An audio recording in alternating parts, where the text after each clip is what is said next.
How Spain's 3 two-year rules can turn citizenship into your ultimate retention tool. Quick question.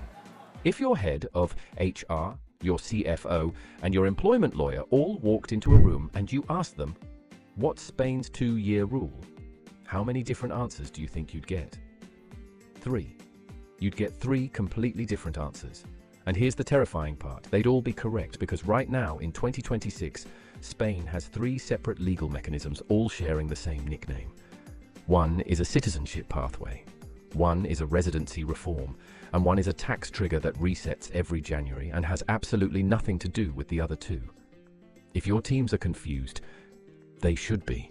The label is identical. The consequences are completely different. This video exists to separate them. By the end, every person who touches your Spain workforce, HR, finance, legal, or the founder who still CC-ing themselves on every hire, will know exactly which rule applies to which employee, what the employer obligations actually are, and what the cost looks like when this goes wrong. Let's start. Section 1.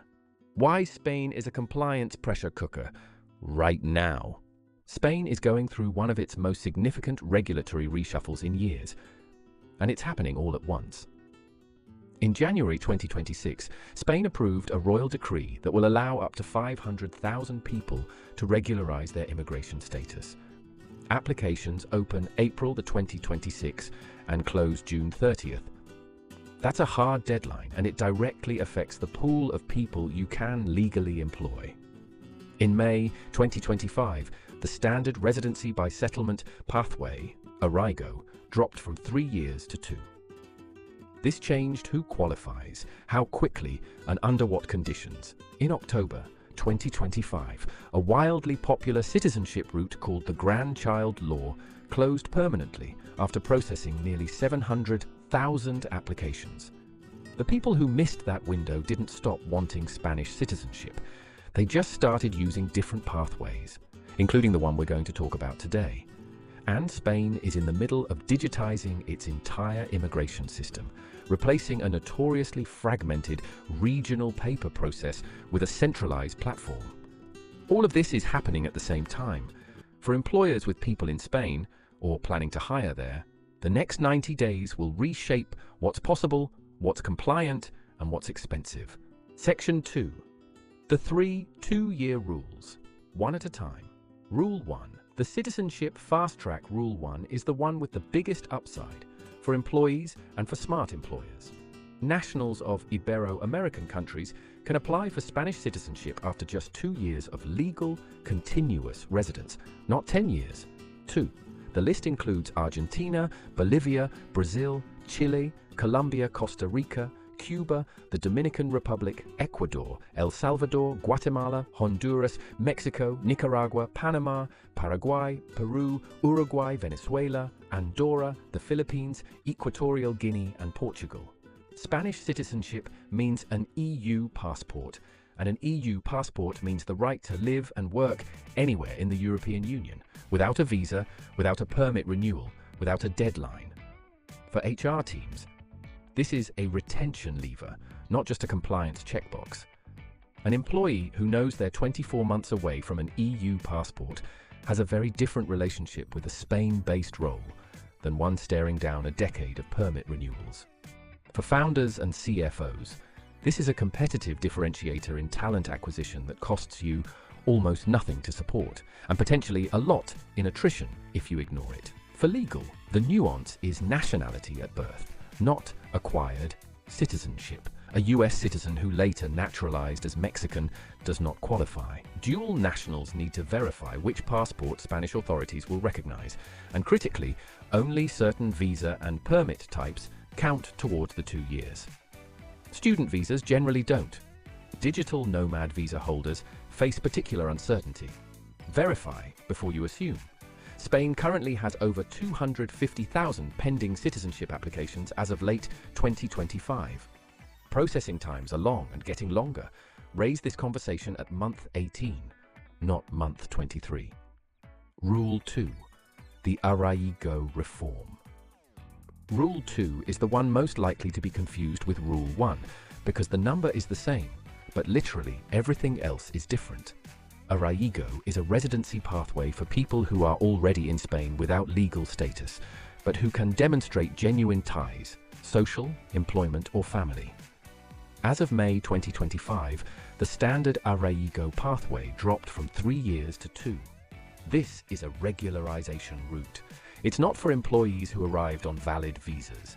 It's for people who've been living in the grey zone, often contributing to the Spanish economy through informal work or contractor arrangements, and who can now formalise their status faster than before. Why does this matter for employers? Because the April 2026 regularisation window is likely to bring many of these people into formal employment for the first time.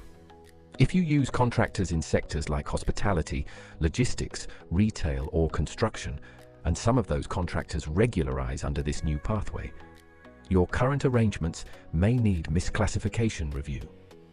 Newly regularised workers become legally employable. That's good. But it also means previously informal arrangements need to be assessed with fresh eyes. For legal teams, this is the rule to watch in relation to supply chain and contractor exposure. For HR, understand that arraigo and citizenship are different pathways producing different outcomes. Permanent residency lets you stay in Spain indefinitely. It does not give you an EU passport. Do not let employees conflate the two, because if they do, the expectation mismatch becomes your problem at year 3. Rule 3. The 183-day tax residency. Trigger. Rule 3 doesn't care about citizenship. It doesn't care about residency status. It doesn't care where your employee was born, what passport they hold, or whether they're on an EOR or a direct contract. It cares about one number, 183. If an employee spends 183 days or more in Spain in a single calendar year, they become a Spanish tax resident for that entire year, which means their worldwide income, not just their Spanish salary, is potentially in scope for Spanish taxation. And this resets on January 1st. Every year, for CFOs, this is a cost exposure that can materialize with no warning if travel patterns aren't tracked. An employee who splits time between Spain and another country, takes a lot of European business trips originating from Madrid, and spends extended time working remotely from home in Barcelona can hit 183 days before anyone notices. For HR, you own the citizenship tracking. Finance owns the 183-day tracking, but they interact. An employee approaching 183 days who is also tracking toward their 2-year citizenship residency needs both teams communicating, because decisions that make sense for one calculation can create problems for the other. Track this monthly, not annually. The only reason to track annually is to document in detail exactly how the problem happened. Section 3. The cost of getting this wrong by audience. Let's be concrete about what failure looks like, because the cost isn't abstract. For HR teams, the most common failure is absence tracking. Spanish authorities expect continuous residence during the qualifying period. The general consensus is no more than 90 days outside Spain per year. That threshold creeps up fast with business travel, extended leave, and the kind of frequent weekend trips that nobody logs anywhere. The employee prepares their citizenship application. Then someone checks the travel records, and the 2-year clock has to start again. For CFOs, the 183-day trigger is the one that shows up as a surprise line item. An employee who wasn't tracked properly becomes a Spanish tax resident for a full year. Their worldwide investment income, rental income from properties abroad, and foreign capital gains are now in scope for Spanish taxation. The gross-up conversation that follows is not a fun one. For legal, permit gaps are the structural risk. Any break in residence authorization, even a short one during a permit renewal, can reset the continuity requirement. If permit renewals are tracked in individual team calendars rather than a centralized system, you are carrying this risk right now. For founders, the strategic risk is subtler. If you're hiring from qualifying nationalities for Spain roles and you've never raised the citizenship pathway with those employees, you may be leaving a retention benefit on the table, while your competitors aren't. The employee who discovers this 2 years after joining from a friend, not from you. That's a loyalty conversation you don't want to have. Section 4. What your employment structure does and doesn't change. Here's something that surprises a lot of companies. Whether you use an employer of record, contractors, or your own Spanish entity does not change the citizenship rules themselves. The eligibility criteria are what they are. What your structure does change is everything around it. With an EOR, your employee has a standard Spanish employment contract under a genuine local entity that supports residence permit applications because it demonstrates legitimate employment and economic integration. The EOR handles payroll and social security, but permit renewals and absence tracking remain a shared responsibility between you, the employee, and the EOR. If your EOR isn't proactively flagging these things, that tells you something. With contractors, the picture is murkier. Contractor arrangements may not support the same residence permit categories as employment, which can affect the citizenship pathway.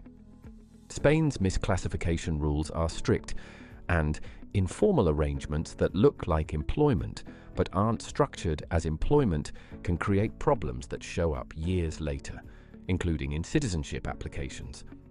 With a direct Spanish entity, you have full control and full responsibility. At around 15 to 20 employees, the economics of direct employment typically beat EOR on a per-head basis.